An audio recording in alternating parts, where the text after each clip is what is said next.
எல்லாருக்கும் வணக்கம். இன்னைக்கு நம்ம ஒரு சிம்பிளான ஒரு லஞ்ச் மெனு. சரியா? அது என்னன்னா, ஆவி பறக்கிற அளவுக்கு ஒரு சோறு.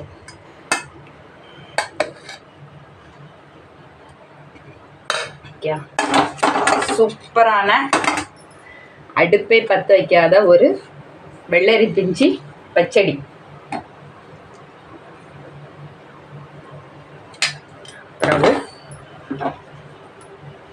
தவால செய்த தந்தூரி ஃப்ரை. ஓகே,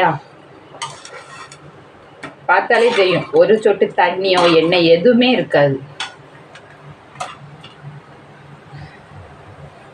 இதெல்லாம் சேர்த்து நாகர்கோவில், ஆனால் எங்கள் ஊரில் எங்கள் இதில் வந்து நாங்கள் வெந்தய புளிக்கறின்னு சொல்லுவோம், ஆனால் இதுக்கு வெறுங்கறின்னு சொல்லுவாங்க. ஓகே, இதில் உள்ள ஃபுல் வீடியோ எல்லாமே நம்ம வடமதி சமையல் சேனலில் இருக்கு, போய் பாருங்க. பாய்.